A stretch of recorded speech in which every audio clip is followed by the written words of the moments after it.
Eisel sits on the front, the Austrian rider, voted Austrian Rider of the Year last year. Not that there's a massive amount of choice. But the Austrian champion is in this race, Holler. Yeah. So I think it's a good move. Eisel's recognised that yesterday was a very chaotic sprint, so it's a good opportunity to kind of grab the front of the race, keep Mark Cavendish out of trouble, because in this kind of 4-lane highway we're into a slight headwind at the moment. That's why you're seeing a bit of the bunching, but as soon as we go down this top roundabout, it's important to get as close to the front as possible, because it's going to be a fast kind of tailwind finish, as we see Jack Bauer over on the left hand side looking to see where Tyler Ferrara is as the Katusha boys come to the front. Yes, Gulimzinov, one of the stronger sprinters here, really challenging at the top level of sprinting now, who hasn't got anything out of this whatsoever yet. They're all pushing hard now. Look at the speed that they're up at now. They are fair motoring along, and there's some heavy breathing going on at the front, one would say. Good to see Beppu's been in great shape actually through this tour of Qatar. Right up at the front again. Yeah, starting to see Radio Shack coming through now with Jaroslav Popovic on the front for this merger of the team between Leopard and Radio Shack. So first time I've really seen Popovic getting involved. And he goes. Yeah, he's been a reliable rider in this sort of setup in its various guises over the years, hasn't he? Just looking down there, it looks as if we've seen Thor Hushoff up near the front now for BMC. BMC putting 3-4 riders up towards the front as we go round this roundabout now. Yep, this is Robert Wagner, the German road race champion, leading them around. It's always a bit of a dodgy thing to put Wagner on the front coming into a roundabout, if you remember. Vuelta, I think it was, where he went the wrong way. One of the Bridgestone anchor boys being left behind. And now the BMC line begins to get together. Well, how would you feel as Adam Blythe sitting in 4th place at the moment behind Thor Hushoff, just looking round to see what's happening, but Thor Hushoff looking after Adam Blythe and the BMC with the kind of fluorescent yellow sunglasses on. Lotto bringing the men towards the front again. Hansen is the man they'll be looking for. Bonan has to keep out of trouble. He's got 34 seconds of an advantage over Fletcher in 3rd spot, 31 I think for 2nd spot. He's just not really got a huge amount to worry about as long as he keeps himself out of trouble. This is the main thing at the moment.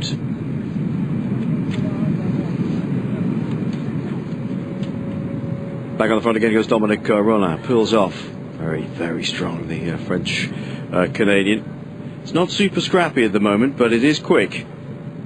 It's wide enough not to be super scrappy. Yeah, there's 2 lead-outs going on at the moment. The one on the left for Lotto is for Greg Henderson, and a few other teams getting in the mix. On the right-hand side, it's a mixture of teams.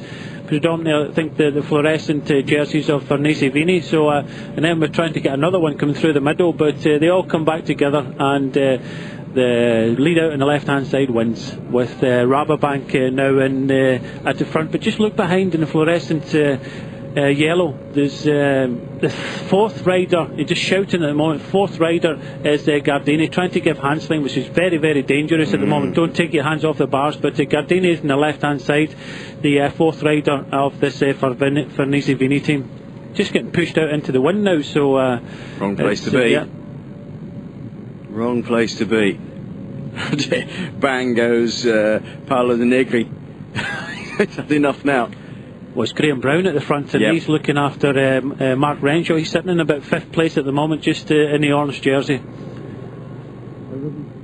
Peels off. Renshaw is 1, 2, 3, 4 back at the moment. Where is the World Champions jersey? He's not in the World Champions jersey. The Sprints jersey, 1, 2, 3, 4, 5, 6, 7 back. Whoa! Just having to dodge a few wheels. Mark Cavendish about 10 back at the moment.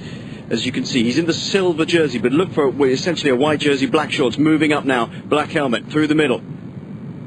Now this is getting very, very scrappy. It looked a bit more ordered a little while ago as they move into the final stages here. Tom Bonan's come from nowhere. Oh, it's a big crash. Cavendish has gone down. Mark Cavendish has gone down. touch of wheels, and he's gone down, and this time it's Demare. Yeah, looks like Demare has come through for France's de Jure. Galimzinov in second and Renshaw in third, but that was a very, very scrappy finish. And Mark Cavendish, quick touch of wheels, and down he goes. Nobody else goes down with him. Ian Stannard waits, Jeremy Hunt waits, and it's Bernie Eisel checking him over. Seems to be okay. But going down in the sprint, unusual for Mark Cavendish. He's so good. I think somebody just came across the front of him, forced him over to the right-hand side where he clipped a wheel. Tyler Farrar. Part and parcel of sprinting. We've seen Mark Cavendish in this situation before, and this is what happens when you get you know, kind of crazy sprint. We saw it yesterday, and he won the stage. But this is the man that's won today, Demare. Arnaud Demare of France's de Jure Big Mat. Phil Sheehan in the background is the man taking the video footage close up.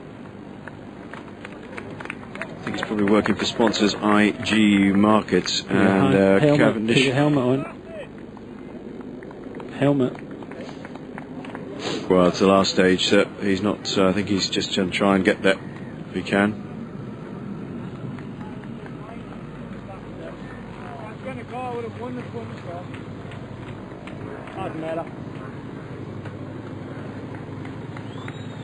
Fairly confident. Thinks he could have won the sprint today. And just catching a wheel. Here we go, let's have a look at it. Now you can see how scrappy it was here. Yeah, just Tyler Farrar's wheel in front. He was just pushed in by Degenkolb on the right hand side. Yeah, just squeezed by Degenkolb. Yeah. And just touched Tyler Farrar's wheel. Yep, nothing to do with Farrar. It was Degenkolb who just a little bit too close to him, squeezed him, and he had to check his pace and his position. Actually, both of them did. Scrappy sprint. Apollonio and Fletcher riding in with him.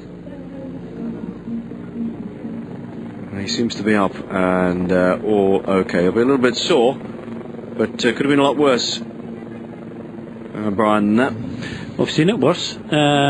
He's you have to be remembered sometimes that sprinting is dangerous. We saw it yesterday. He came through it, no problems. But that's why sometimes that you need that lead-out train so that you don't have people switching about. And again, Sky were nowhere near this lead-out. So Degenkolb just comes over. Farrar just moves out a wee bit. Nothing to do with Farrar.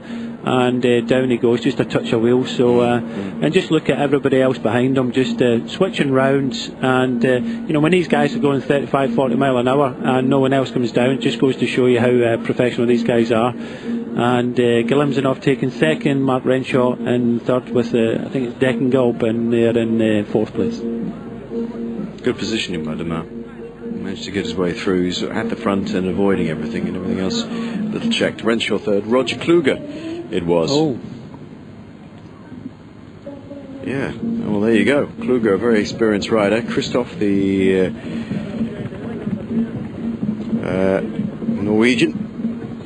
Katusha, Tyler Farrar, Daniel Oss, Alan Davis, Aaron Kemps, and De Bourchier round out the top 10.